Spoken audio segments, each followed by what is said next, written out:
back, students. Today we'll see the new topic, that is pelvic abscess. Now, pelvic, female pelvic. When there is collection of pus anywhere in the female pelvis, it is called as pelvic abscess. It is the end result of chronic or acute infection of the female pelvis. Now, this is the collection of pus anywhere. Anywhere means if it is occurring in the parametrial tissues, it is called as parametrial abscess. If it is occurring in the pouch of Douglas means, this is uterus and this is the pouch of Douglas, rectum. Now, if there are coils of intestine, omentum, if there is a collection of pus, if it is infected, if there is a collection of pus, it is called as pelvic abscess in the pouch of Douglas. Another name of pelvic pouch of Douglas is cul-de-sac. So, abscess in the cul-de-sac is one of the site. Then abscess in the fallopian tube. This is the fallopian tube abscess. It is also known as pyosalpinx. It may be in association with tube and ovary. It is called as tubo-ovarian abscess or PO abscess.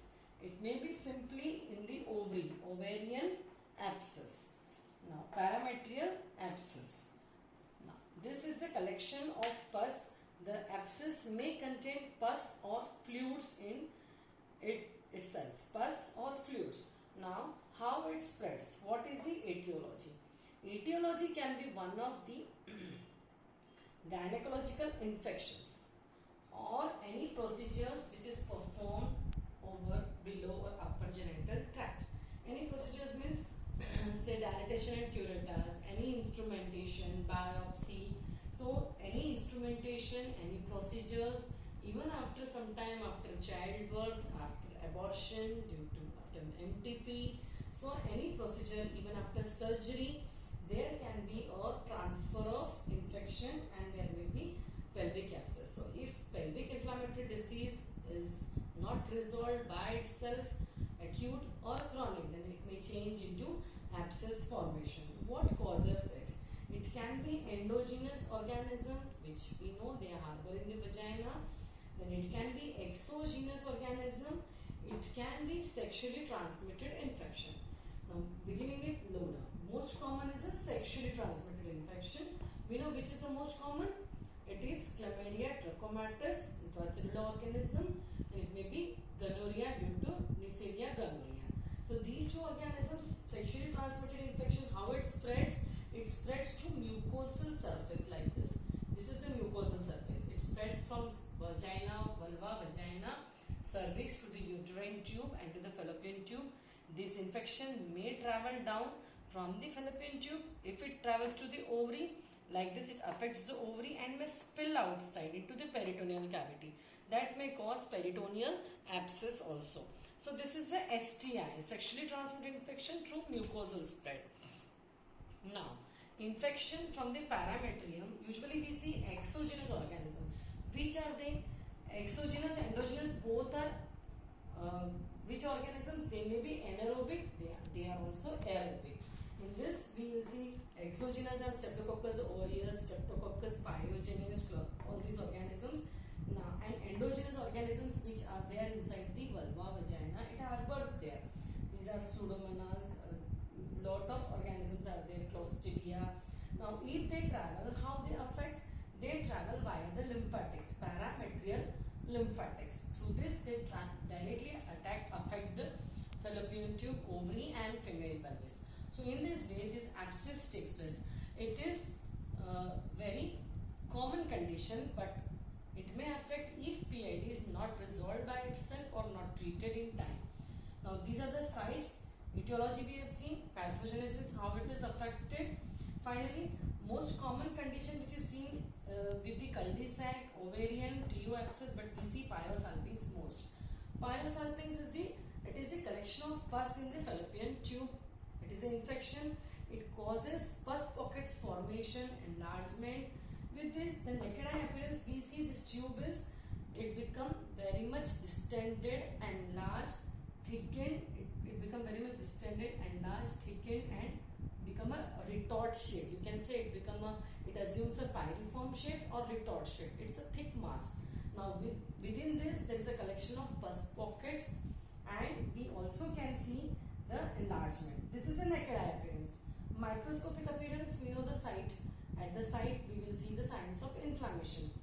When we are visualizing under microscope, we can see the muscular atrophy, or there is change in the muscle layer of the uterus. So muscular atrophy followed by fibrosis in this area. If atrophy has occurred, inflammation across these areas become fibrosed. With this you will find infiltration of round cell infiltration, phagocytosis procedure, leukocytosis and granulation tissue. This whole fallopian tube is now under the microscope is visualized as a sequel of PID. Coming to the symptoms and signs. How a woman is going to present. Mostly she is a reproductive woman in the maturity age group. She may come with the complaints of fever, which is usually of intermittent time. There is daily rise of temperature which may be exceeding more than 103 degree Fahrenheit. She may explain you about pain in lower abdomen, which may be on both the sides, lower abdominal pain. Now we will confirm this by examination. If we examine a woman by oral or this axillary temperature, it is raised. Then on examination per abdomen, we will find tenderness and rigidity on the lower abdomen of a woman. Tender, rigid abdomen is the one of the thing that there may be any infection or mass due to infection. Then fluctuant swelling on per vaginal bimanual examination, we may get the fluctuant swelling which may be tender on movement in cases of cul-de-sac abscess. If pyosalpinx is there, always we have to go through lateral formings. Almost all the pathologies in the fallopian tubes and ovaries, they are felt through lateral formings. So on bilaterally on both the sides, sometimes we may get the fluctuant elastic tender swelling at the lateral formings, which is confirmatory of pyosalpinx, that is pus formation in the fallopian tube. Then there may be sometime, if it is a parametrial abscess here, there may be one tender lump or mass is felt which is seen in the adnexy. Sometimes this tenderness and swelling is confirmed with the symptoms and signs of anemia also.